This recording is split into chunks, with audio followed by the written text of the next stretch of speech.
Rose is your name, but when you poop it sure don't smell like roses. Your number 2 burns the hair in my nose, but we fought hand in paw. Now your poop don't stink at all.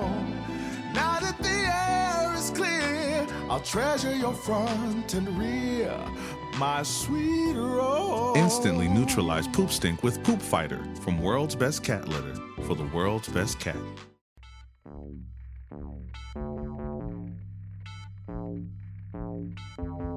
Welcome and thank you for tuning in to Cryptids, Creeps, and Conspiracy. The following content may involve explicit language and materials, so listener discretion is advised.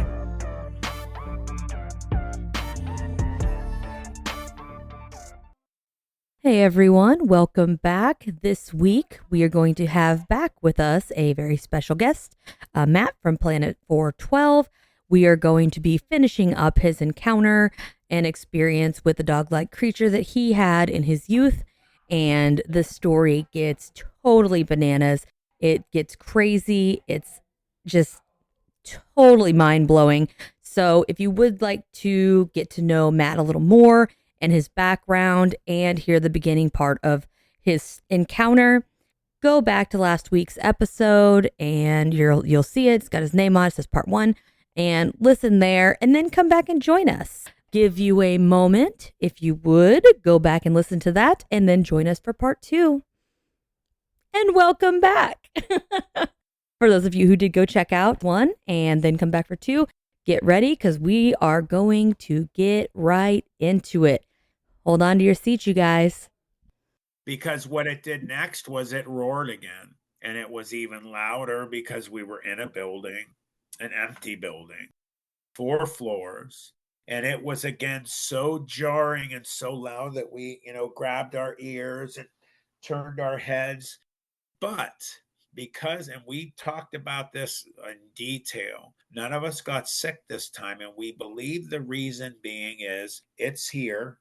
We're up here.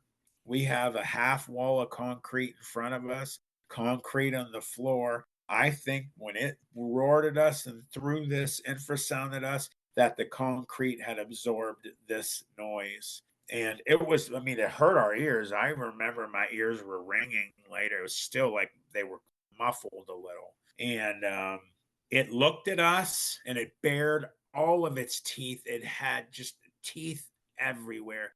The longest fangs were the canine's top, and then it had them on the bottom. So going wider on the outside were 2 long ones this way, and on the inside a little were up this way. If anybody wants to know the over the years, the closest thing I've ever seen in TV, movie, media, anything that looks like this, the closest thing I've ever seen, and it's not exact, but the best representation was Hugh Jackman was in the Van Helsing movie when he turns into a black werewolf at the end. Now, there's 2 werewolves in that. There's one at the beginning. It's like whitish gray. It didn't look like that. It looked like Hugh Jackman's. It was very similar, but he was more human shaped in that thing. This thing had no normal human shape to it. Sibylla Irwin. Are you familiar with Sibylla Irwin? She has a show on YouTube. She's a very good friend of mine, and I'm going to tell you real quick the name of Sibylla's YouTube show. It's called Sketching Encounters. In fact, you see it right there, Sketching Encounters. Okay. Now, if you go there, she is the sweetest woman on the planet. She's so incredible. She's a graphic sketch artist. And what she does is people that have experiences, she has them on her show. And she will work for months with people to bring what they saw to life and graphic computer generated artistry. And her and I have been working together for 1.5 years. And we're finally almost to the point that we're going to release what I saw. And it's damn near close. So you'll be able to see what this thing basically looked like. And I'll let everybody know. And I'm also getting the images copyrighted so people can't snatch them up. Yeah. But when it stood up, let's let everyone know, everyone asked the size. So there were 4 concrete pillars at each corner of the room, and they had gone down. They were foundation pillars, I'm sure, way down in the ground, all the way as high as the building could get. They were 4 to 5 feet wide. And the reason we know this is we didn't go back for years until we're in our 20s. We went back arm to bear also. And these things were 4 to 5 feet wide, these pillars. So when it stood up, it had one behind it at an angle, and you could not see the sides of this thing. So it was blotting out the width. Size wise, at the tips of the ears, the ceilings were 18 to 20 feet high on each floor. The tips of its ears were at least 12 feet off the ground. So that means, not counting the ears, its skull probably was 11. It was probably 11 feet tall at least. Now, granted, we're not able to go back and remeasure on this, but I've heard people talk about dogmen they've seen 7, 8 feet. There is no way on earth this thing was 7, 8 feet. It had to be, you hear about people talk about Sasquatch like alphas, that they're bigger than the regular. This was an alpha. This thing was bigger than any I've ever heard described. And again, 14 years old. Yeah, we weren't 4. We weren't 5 or even 10. We were 14 getting ready to go into high school. So you had older, still kids. But we weren't little kids. We had really great judgment. And we remembered just about where it was, all 4 of us. That was the great thing. 4 people were able to together say, yeah, it was right here when it stood up. That's right. It was right about. So we were able to extrapolate about how big this thing was. So 4 to 5 feet wide, roughly 12 feet tall at the tips of the ears. This thing, through its infrasound on us, it didn't affect us. It looked at the stairs and it looked back at us, and this was showing a sign of intelligence. Yeah. It looked at us and it looked back, and then it looked back at us, and it bared its teeth, but it almost gave the sense of like a sick smile, like see, I got you, bitch. And it dropped down and it shot for those stairs. And that's when the thought finally started in my head that I'm going to die. I really, truly believe that this was my moment, that this is how we're going to die. And it hit the stairs. And at the same moment it ran for the stairs, 2 of my friends started running. Now, the one who had lost his shit a bunch of times ran for the set of stairs to take it to the 4th floor. On the top of the 4th floor was a little access staircase, maybe 5, 6 stairs that would take him to the roof. To the left of us on the 3rd floor was another doorway that went outside of the fire escape. The fire escape could take him on the 3rd floor all the way up to the roof, but from the 3rd floor down, it had rusted away and fallen to the ground at some point. You couldn't go down, so you could only go up. So this thing's running up the only set of stairs. We can't go down because we would come into that. And then the only way up is out on the roof, no way off. You couldn't jump, you'd be dead, 100%, you would die. So they run, they take off. And I remember I've thought about my buddy that hit the fire escape. You could hear his feet on the metal stairs running up. And the rest of that had fallen away. And I said, dude, you're so lucky that didn't give way and kill you, that held you and you were able to go up that thing. So it's hitting the stairs and it's flying, and I mean, it's coming. And there was an area of 4 to 5 stairs that had been missing.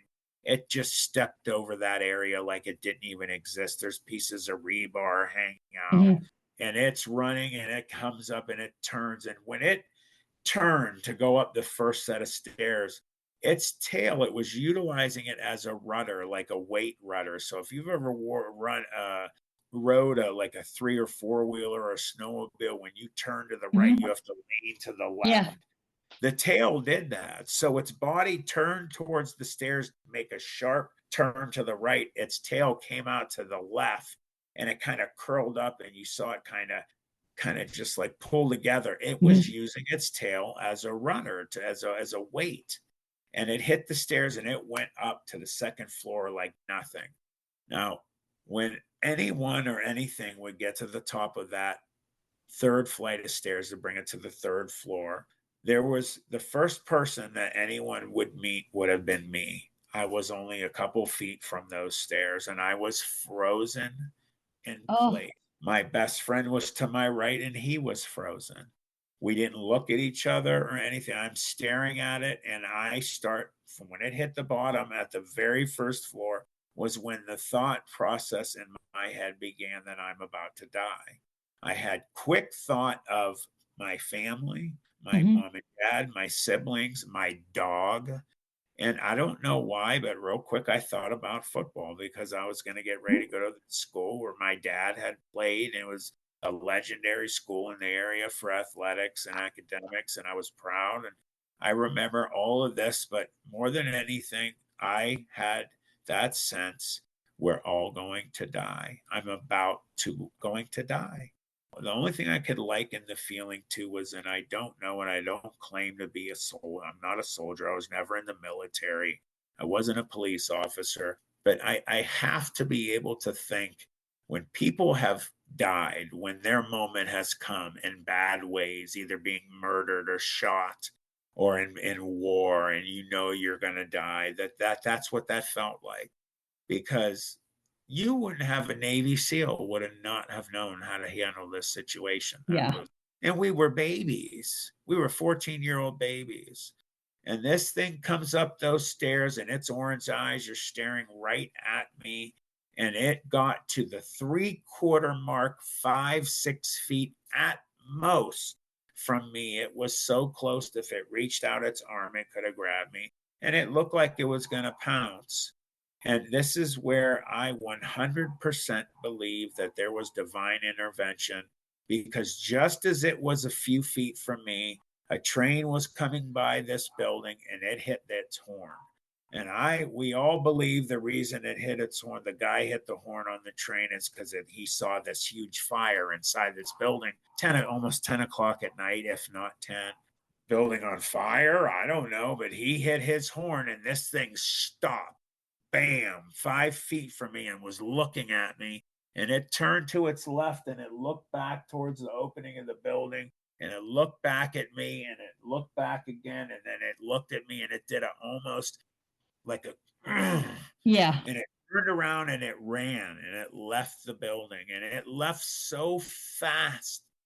It left that 3/4 mark, got down to the top of the first flight of stairs so fast it was incredible. Number three reason I think there's supernatural going on. By that point, when it started to head down that last flight of stairs, there were no more legs touching the stairs. It had somewhat of its shape. You could still see a little bit of a muzzle. You could still see a little bit of ears on the head, but it was more or less a big black mass. And it was not touching the floor anymore. It wasn't moving so fast that we just lost sight of its actual anatomical running. It turned into a giant black shadow and then gone out, zip out of the building like a shadow on a wall. And it happened, and we both saw it, me and my best friend. And I remember we even looked at each other and looked back, and it was gone. And this train had driven by and it was still going. And we start screaming, "Somebody help us," as loud as we can. We're crying, we're screaming.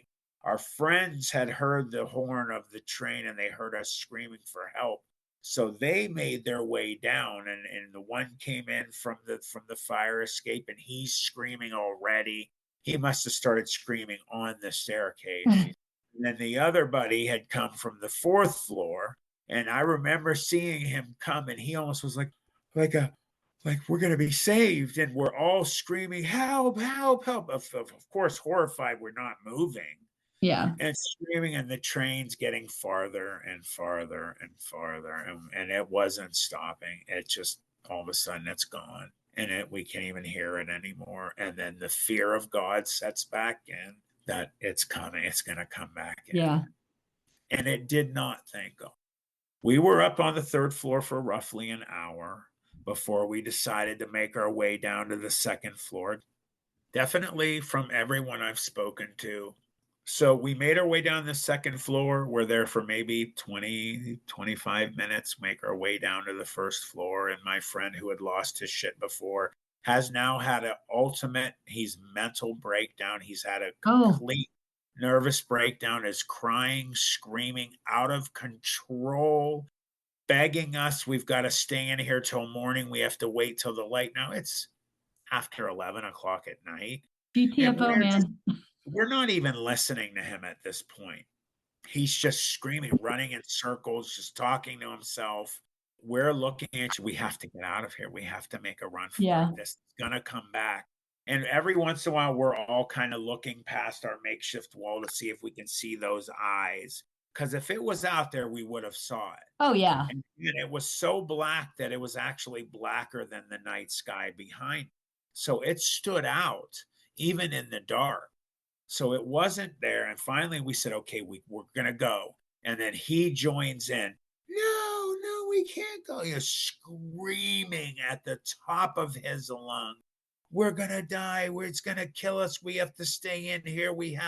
Finally, I grabbed him really hard and I snatched him and I said, you listen to me. Now you're either going to come with us or you're going to fucking die alone. Yeah. You will stay here by yourself. You will die by yourself, or you can come with us and take your chance and we're going to make a run for it. And he's screaming, crying, begging us, please don't leave me here. Please, we have to stay. And we're leaving. Goodbye. Are you coming or not? And we turned around and we let him grab the back of me and my best friend's shirts, and we're getting choked, literally choked by how hard he's pulling on us. Still arguing with us, screaming, we've got to stay. We pulled him out of this building and we dropped down. And my fear was when we dropped down, there was an area underneath that concrete thing that you could go back. Oh, yeah. It was under there. It wasn't under there. And we made our way and we left. I had made comments. I've gotten more detail. If you ever want to hear the most detailed one, like I said, go to What Lurks Beneath and listen to that one, because we had some weapons with us. They wouldn't have done anything. We never remembered we had them. It would have just pissed this thing off. Thank God we couldn't have even aimed at this thing. So we are running, and we're running almost in a straight line, and it takes us probably a good 24, 26 minutes to get back. And we're exhausted. We're completely shut. Every step we take, every piece of gravel we kick, every time the wind picks up and blows the trees, we think it signals this creature. So we always stop and look around and make sure it's not there. The last leg of this event is whenever you come in and you go down, you have to go down a giant, almost mountain-sized thing of gravel and just dirt material. And we could stay up. You just would have to kind of turn, and your foot's turning, you walk your way down. Going up, you had to go up on all fours. And then we would always laugh at each other because everyone would always slide back down. Well, this wasn't funny that night. We're trying to get up. We're exhausted. We're horrified. Every time one of us starts to lose our footing, we scream, is it behind me? Is it behind me? You think in your heart, oh my God, it's behind me. And it was. Finally make it up to the top. And as we're getting up to the top, we hear the wild, or another pack of wild dogs in the distance. We think that's signaling this thing coming, but we didn't see them or it. We make it across the street back to my buddy's house where his family's not home. They were at bingo or something. It's close to midnight. Oh, wow. We're 14 years old. Police didn't walk downtown Youngstown by themselves at that time of night. Yeah. So we were there for maybe an hour just in shock. We had drank water and everything at his hose. And we were sitting some in the yard. I was on the front porch. My buddy was on the stairs. And we're in shock. We didn't talk for an hour at least. We're staring across the way. Can't see it because it's a half an hour from where we were. But staring in the distance, no one said a word. In fact, my buddy who lost his shit real bad didn't speak for 2 weeks. He ended up going to see psychiatrists, and his parents thought we all did acid. He had a bad trip and was screwed up from that. They didn't believe it at all. My mom really wasn't involved. She let my dad handle it. She didn't even really know what was going on. The parents of the house that we were at, they were Latin. The mom spoke broken English. The dad just, they thought we were drinking or something. They didn't want anything to do with it. They laughed at us. We walked back to my best friend's dad's house, and I always say the same thing too. I'm not going to say what he did, but anybody that knows me and knows who my best friend was, and he's no longer here, they knew what his dad did. His dad worked for the city. He basically was in charge of everything. Just you can think of what he did. So we get back, his mom and dad are waiting for him. All four of us walk in, completely disheveled, covered in dirt and sweating, pale as ghosts, crying. They look at us like, what the hell is going on? Where have you been? His dad starts screaming at him, where have you been? I've been calling the police. I have officers looking for you. What is going on? Where were you? And we told him where we were, and he went ballistic. How could you be? That place is falling apart. They're going to get ready to demolish some of those buildings. That stuff fall. We've had people work down there and they've got hit by concrete falling down. You guys could die, blah, blah, blah, blah, blah. What happened? What is going on here? Fully expecting maybe we got chased by people or something. And we start all talking at once that this thing, shut up. Everybody shut up one at a time. And he tells his son, go. And he starts to tell him, Dad, blah, blah, blah. We got chased by, it looked like a werewolf. And his mom just, what the hell are you? Looks at her husband, what is going on? He looked at her and he said, I'll deal with it. She walks, throws her arm. It was after midnight. She's, I'm going to bed. You deal with it. She goes to bed and he looks at us and doesn't say he doesn't believe us. He looks at us almost like he is like, again, he yells at us, what are you doing down there? What happened? And we told him, and he gets this almost concerned look on his face, but he's yelling at us again. If you ever go down there again, I'll put you in juvenile hall. Don't you tell your friends about this. They'll all want to go down there. At the very least, they'll get killed from the buildings are falling apart. So he brings us in the family room. He calls my dad. Oh, shit. He calls my dad, who my mom and dad were in panic mode. Where is Matt? Yeah. It's midnight. We live on the north side of Youngstown. Where is our son? We didn't have cell phones back then. And he calls my dad. My dad's name was Ken. I heard him on the phone. Ken, it's blah, blah, blah. You need to come over. Matt's here. My dad, we only lived a few minutes away. He got there in like a minute. I was scared from him too. So he comes right and he didn't knock or anything. He flies in the house and he looks at me and he sees us. He goes, what the hell is going on? Where were you?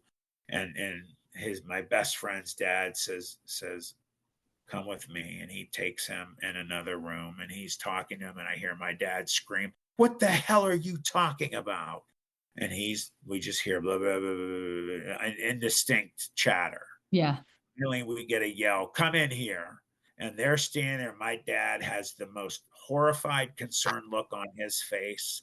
And he's looking at my best friend's dad, gets my dad to join in and said, you can understand, Ken, the severe situation here of what they're going to be looked at. They're going to go until they're adults and they're going to be called the crazy men of Youngstown.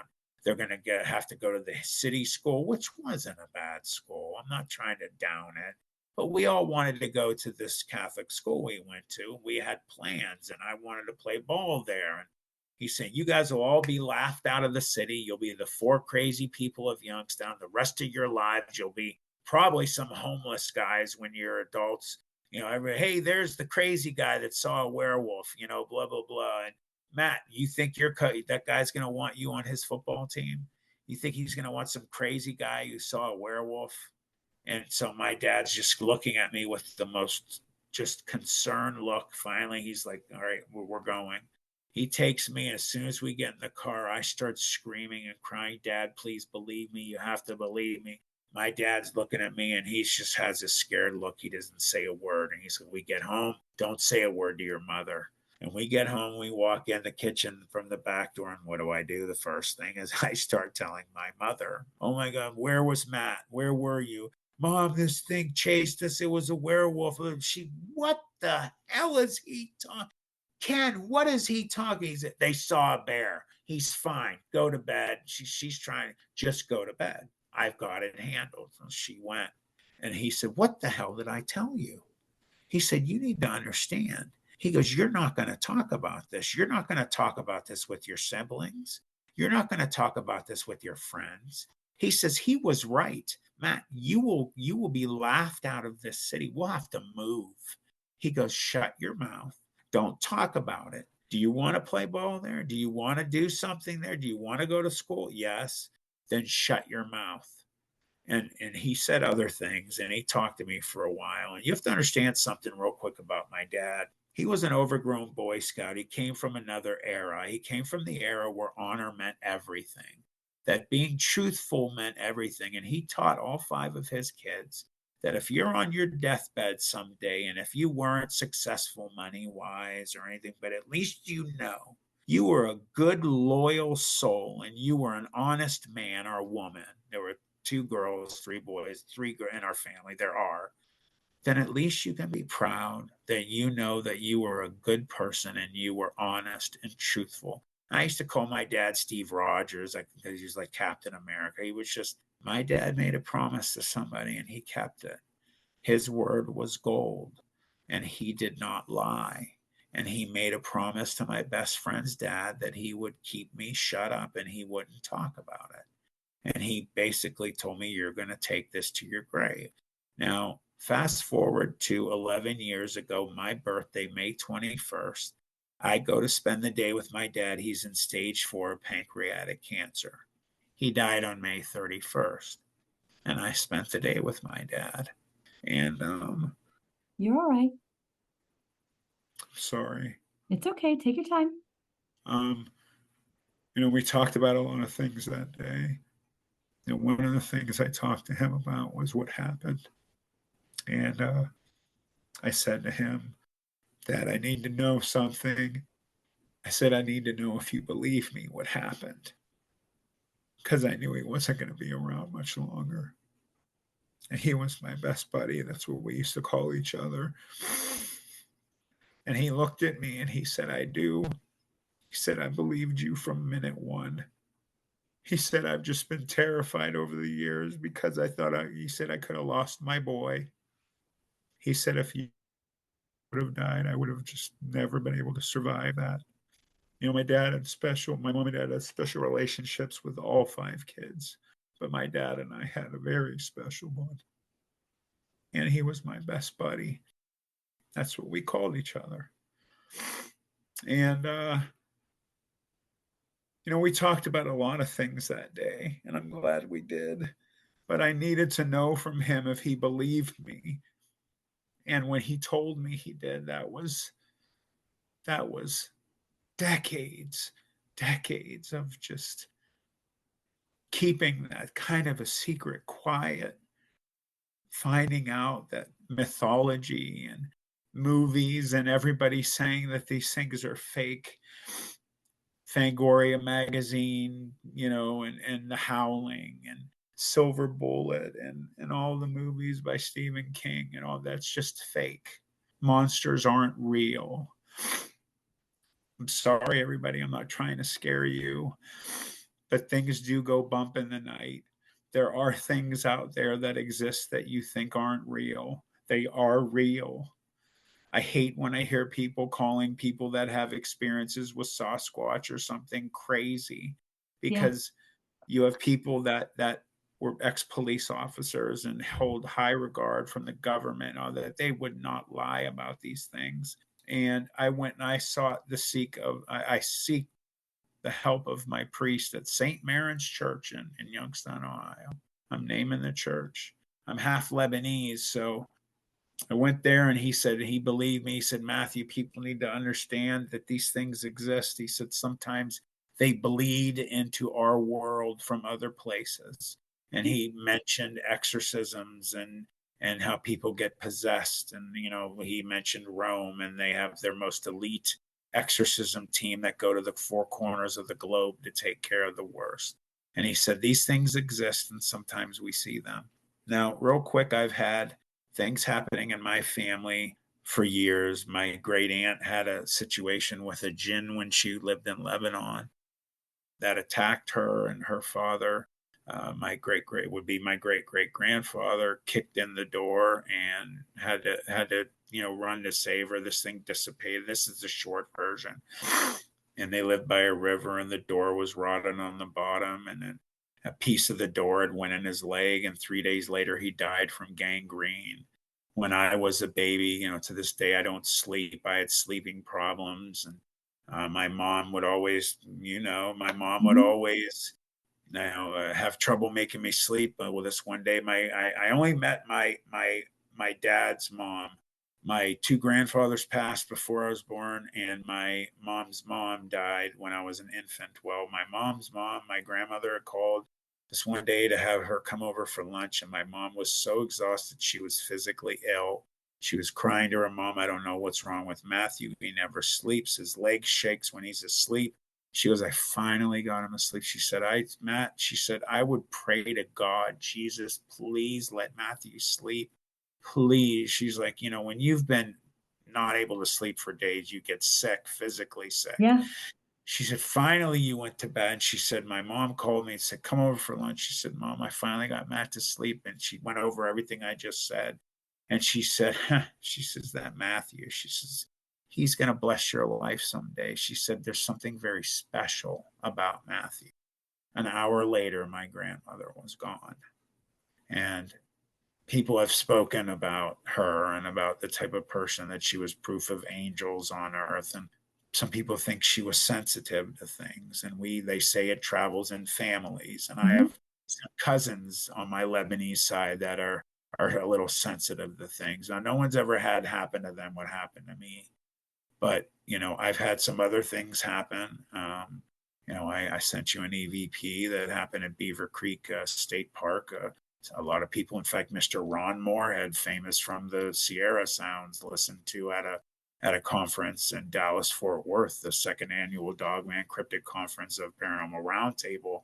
I went to it September, and I played that for a ton of people down there. And Mr. Moorhead gave his stamp, and I said, do you think that's a Sasquatch? And he listened to it 3 times, and he said, it looks like you got something there. Now, I sent that to you.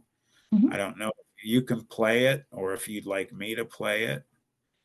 I just want to give her. If you want to play it, that would work, only because I don't think that mine's as loud as yours. Okay, so what I'll do is I'm just going to play it off of my phone here for everybody. Is there anyone out here with me? Thank you for allowing me to be in your home, in your woods. Do you want to say anything to tell me you're here?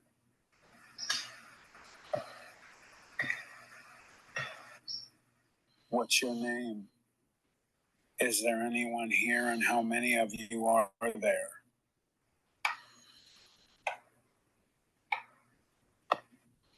Now, I did not hear any of that with my own ears, not even the wood knocks.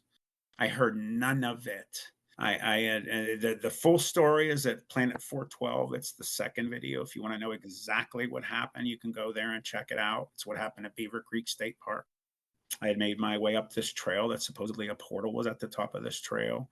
And it was really crazy, and some other stuff happened. And I'll finish up with 2 things. I had a dream about 3.5, 4 months ago where I was in my backyard at the house that I'm at right now. And normally you have dreams and you think you're at home, but you're elsewhere. It's a different place. Well, this was my house. And we have woods in the back of our house, and we have a chain link fence at those wood line. Well, in my dream, the most ultra realistic dream I've ever had in my life, I was at that, and I started to get attacked by something from behind. And I remember getting thrown on the ground, and my head hit, and I felt the pain in my head. I felt the wind get knocked out of me. and something was attacking me, and it ripped my right pant leg off, which is the leg I had amputated. It ripped the right pant leg off, and my prosthetic was there as it is now. And I saw as it wraps its teeth around my prosthetic, it was the exact thing that I saw when I was 14 years old, 100% the exact same creature. Grabbed my prosthetic, yanked it off my leg, and threw it into the woods, crawled up on top of me with just not tons of saliva, just drips of saliva, and put its head in half an inch from mine so that it was this close to me. And I even remember a piece of the saliva went in my mouth, and I tasted, like, I usually gag when I talk about this, but it was like a salty, gross, slimy, and I could smell it. It smelled like a horse or something. And it put its head up to mine, and its eyes were glowing super bright, the exact same thing. And it did what I've heard people talk about. It did mind speak with me. And it was a super deep, gruff, growly, almost synthesized kind of noise. And it put its head up to mine, and it looked me right in the eyes, and it said, I came for you all those years ago. You speak of me too much, and I will see you again. And I woke up soaking wet. My shirt was soaked. I was pouring. My puppy, her name's Hadley, had her front paws on my knees. It was like 3, 4 in the morning. She's always in bed upstairs with either my daughter or my wife. I'm up all night. My family, they named me Batman because I can't sleep. Had her paws on me. Her ears were pinned back. She was whining. Her tail was between her legs, and she knew something was wrong. And you hear animals know. That happened. It was unbelievable. I've had people reach out to me. And the last thing I will say is, as I had mentioned last April, since then, I've had 10 surgeries, one of which was unfortunately to take my leg below the knee.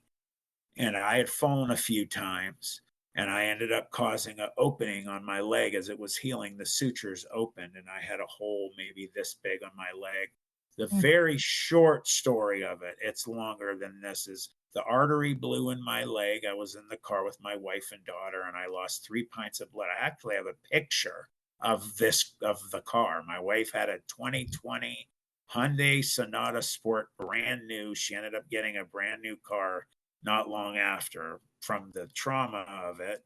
My wife and daughter have PTSD aside from me. Long story short, my heart stopped for over 90 seconds. I saw my dead mother and father, went out. I was standing. I had my leg. I was in a field. There were people everywhere around me, but they were blurry, like if something was unfocused. Some were facing me. Some were faced away. I felt the presence of someone to my right. I looked, and my mother and father were there. And I kid you not, this is not for views. This is not for people to just be like, oh, how precious. I saw my mother and father that had been gone for years, and I bawled my eyes out. My dad didn't talk, but my mother did. And at one point, I'm crying, I miss you. She said, I miss you, honey. And I said, I don't know why I can't. Why am I seeing you? How is this possible? You guys are gone. And she said, we miss you too, honey. We love you. You have to listen. You can't stay here. And I told her, no, I want to stay. I had an overwhelming feeling I wanted to stay. Yeah. And I argued with her, and she said, baby, it's not your time. And she put her right hand on my cheek, and I saw a flash. And I woke up. I was on my back at Trumbull Memorial Hospital in Warren, Ohio. And the surgeon who saved my life, her name is Dr. Mashburn. She was standing over me. I was shaking like a leaf because I had lost over 3 pints of blood. I was blue, they said. She had just told my wife, Stacy, to say goodbye to him. He's most likely not going to live.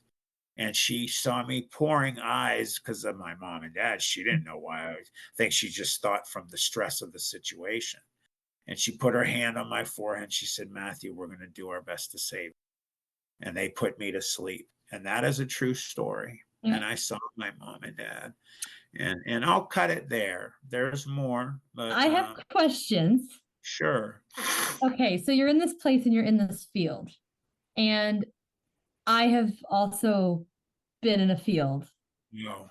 And when I was there, I'm just curious if it's the same. So now with mine, there were not tons of people everywhere. I was in this field and the grass was the greenest grass I have ever seen in my life. Like emerald green, not too long, not too short. Every blade was in place. And the sky was so blue. I mean, I can't even, it was almost like there's a color that it's really funny. I just made a joke about this and how you can't explain a color that you've never seen before. And I'm literally doing it right now. I can't explain. I would say maybe when you think of crystal blue / baby blue, somewhere in that vicinity, everything was so bright, but there was no sun.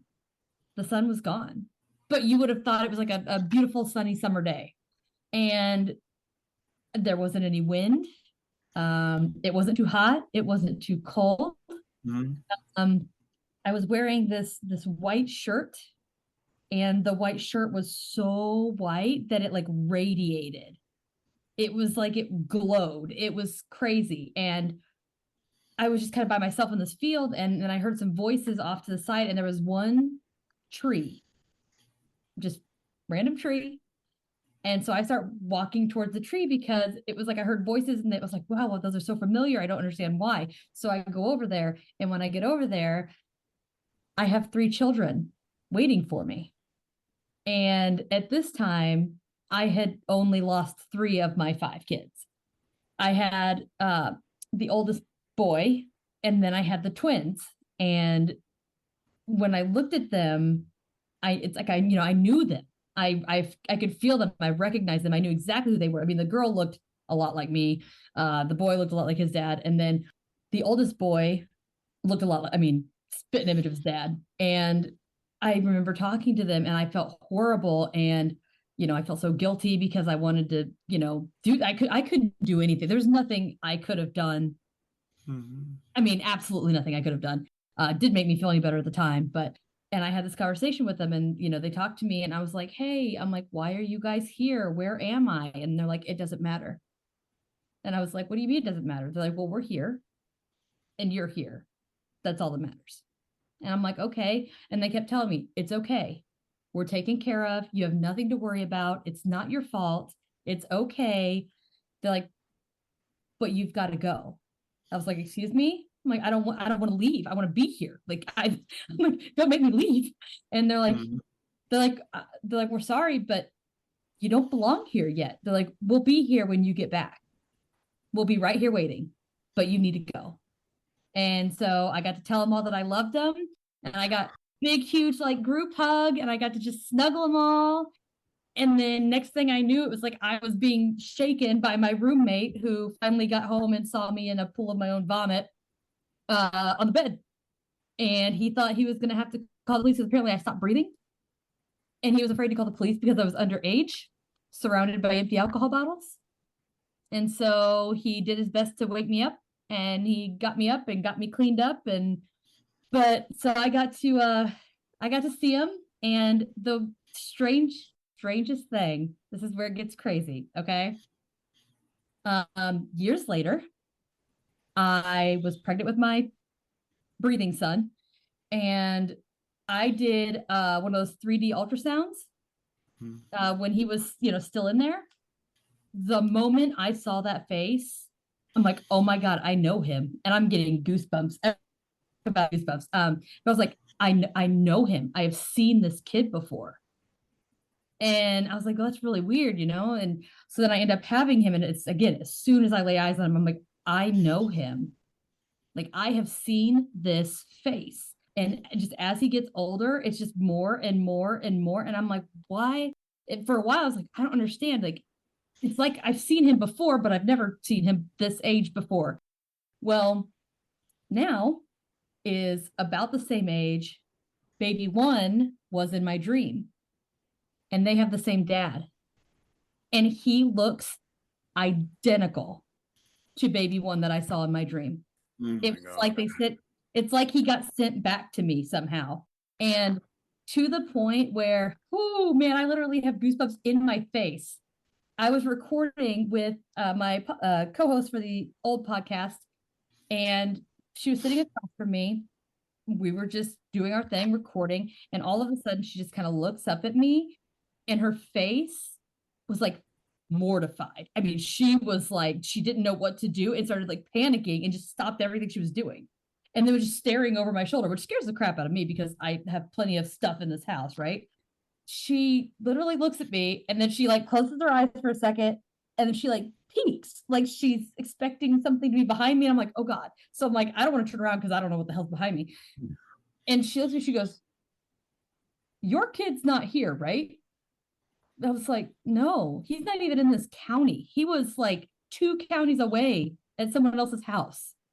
And she goes, I swear, I just looked up and he was standing right behind you. She goes, it looked just like your kid. She's like, I mean, she goes, I thought for sure it was him. And he was just kind of looking, just watching me. And he just appeared out of nowhere. Yeah, just standing out of my over my shoulder. And I was like, oh, that's he's still here with us now? I don't know if well, he might be in here now after the goosebumps, but he's somewhere. They all kind of wander around. And that's what I think. I think one of them is what I saw or what I heard in that clip I played you earlier. Yeah, yeah. That was and incredible. I'd be in my trailer at the time, and you would hear like little footprints, the little footsteps running up and down the hallway, and like giggling, and they play, and I mean they don't really bother me too much. One scared the crap out of me though. I don't know though if it was actually one of the kids or if it was something pretending to be one of the kids. I've heard stories of that too. I was in bed and I always sleep with this mask on with built-in headphones. So I listen to rain so I can't hear all the crazy noise because I can't sleep. I was in bed and out of nowhere I hear mommy. And so I was like, so I paused my headphones and I was like, yeah, Bug, because my door's closed.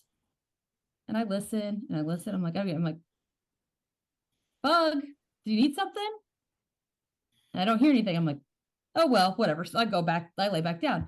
And then a few minutes later, mommy. And I was like, so I pause again and I'm like, looking around. I'm like, hello? I'm like, buddy, do you need something? And I didn't hear anything.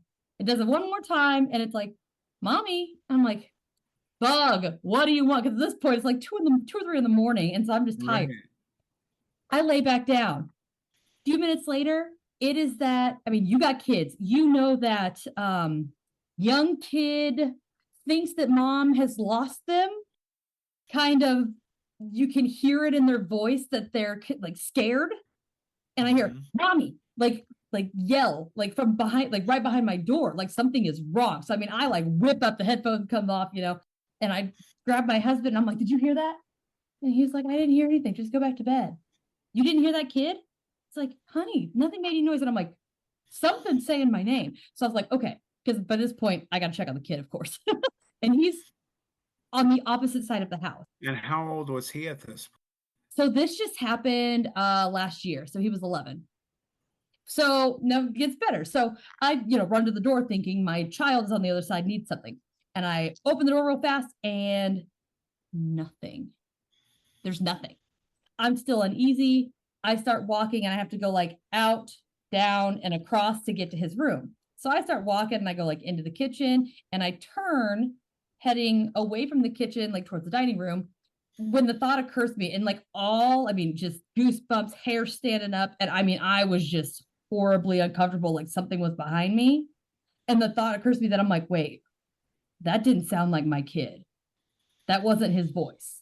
And he doesn't call me mommy anymore. Mm-hmm. He calls me mom. And about that time, everything stood up. And behind me in the kitchen, I hear like giggling. And I just stopped. And I was like, I wasn't sure if I wanted to turn around because I was like, I don't know what's behind me. And I turned and there was nothing. And I was like, listen here. I was like, that is not fucking funny. We do not play these games in this house. Next time your ass is going to be in big trouble because you better straighten up. I'm like, do you understand me? I was like, mom's got to sleep and you got to knock it off. And then I went, opened the door, just checked. My kid is snoozing, like sawing logs, never budged. They had no idea what was going on. And you've had plenty of things happening at your house for a while. Yeah. And it's not just my house. It's because people are like, oh, you live in a haunted house. And I'm like, it's not the house. No, it's you. And, It's we me. discussed something earlier that I'm a firm believer in. And I've spoken on a lot of interviews, and I was just on Dr. Russ Jones and Brad's show this past week on the Untold Network. And there is a very strong thought about people that are sensitive to Mhm. supernatural types of events and to people that notice things. And I truly believe that you did have also a lot of similarities in your near death experience, and you saw your children that you.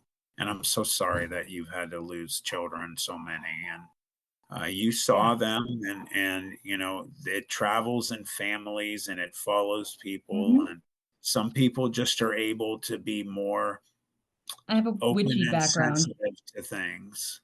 Supposedly, we Yeah. have some witchy background Oh, really? that the family doesn't like to talk about anymore. Okay. So I can't get any information about it. But whenever I went and I would be like, hey, I could tell who's having a baby and what they're having before they know they're having a baby. Oh, and I can also tell when people die 5 days before it happens. That's odd you mentioned the baby thing. I have absolutely, and I have family members who can prove this too. A ridiculous string of being able to say what sex the babies Yep. are, and for years I've done this for decades. Mine are people don't even like me to call them because if I call and say I had a dream that you were pregnant, I find out that apparently my dream happens around conception. So it's before they even know. And I'm like, hey, you're pregnant. It's a girl. They don't want to hear it. Yeah. And a lot of them are like, I don't want to, I don't want. So far, I'm on baby number 12. I've got 3 in the oven right now that I called exactly when they were pregnant. I have identified a gender. I just have not been verified, after birth because they're still cooking. I'm really interested about this last one though, because I had a dream about it about a month and a half ago. And I told them, I was like, I had this really weird dream. And they looked at me and they were both just like, I was like, you guys are pregnant. I was like, but it's weird. And they're like, what do you mean it's weird? I'm like, well, I for sure saw a girl, but I think there's a bonus baby in there. Like there was Uh-uh. something behind it, but I couldn't see what it was. And normally I can always see what it is, but I'm like, I couldn't see it. So I was like, I don't know what's going on with that. I was like, that's new to me, but Very. I'm very interested. But yeah, usually it's that or people die. I believe 100% in sensitivity to things like this, and Mm-hmm. again, you said some things that were very similar to what happened to me. I didn't notice in the near death experience the sky or the grass. I just knew I was outside, and but so many similarities, and some people just have had Mm-hmm. these. And I mean, there's countless stories of people, and I believe experiences. As I always talk about, I think experiences are 100% real.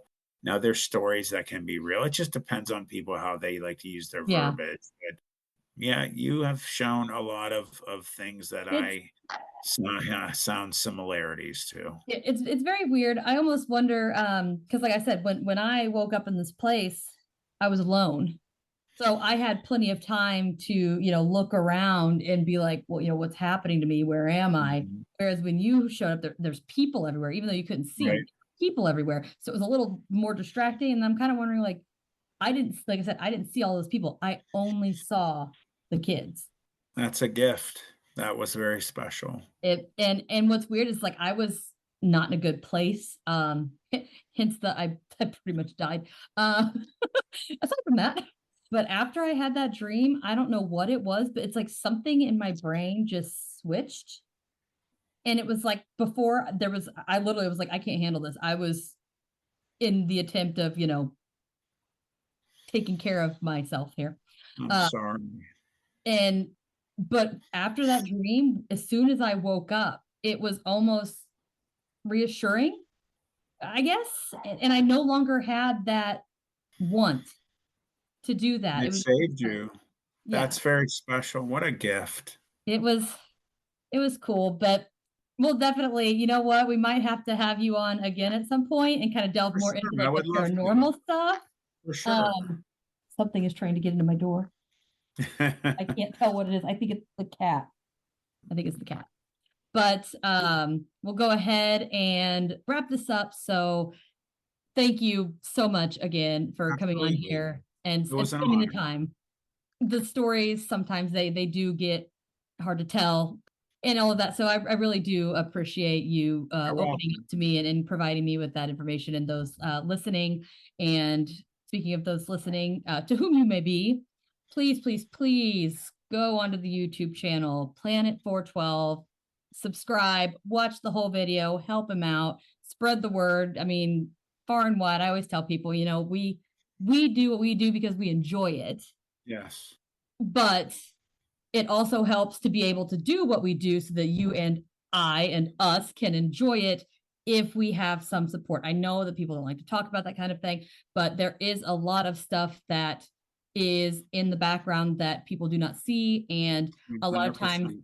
without that support, we cannot provide the content that you enjoy listening to. So Right. keep that in mind and check everybody out. And I guess until next time, I will see y'all later. Thank you Bye. for having me. Bye, everybody. Thank you for listening to this week's episode. Please subscribe, rate, and review anywhere you listen. This is more beneficial than you may know and will help others locate the podcast. Don't forget to check out my Patreon page as well. We currently have 2 tiers. The Snallygaster tier that'll get you unedited bonus audio, a sticker, a shout out on the podcast, and access to the private Discord server. The second tier is the Phantom tier, and that'll get you all of the benefits of the Snallygaster tier, plus access to live streams and Q&A sessions, and is the only place you can access all video footage from regular episodes as well as the Patreon exclusive episodes. You can subscribe today at patreon.com/cryptids, creeps, and conspiracy. Don't forget to head over to the TeePublic website and take a look at a variety of merch options that are available. You can also find and follow me on Instagram, Facebook, Threads, TikTok, X, and YouTube. All of these links can be found in the description of this episode under the Linktree hyperlink. Until next time, my friends, dare to believe.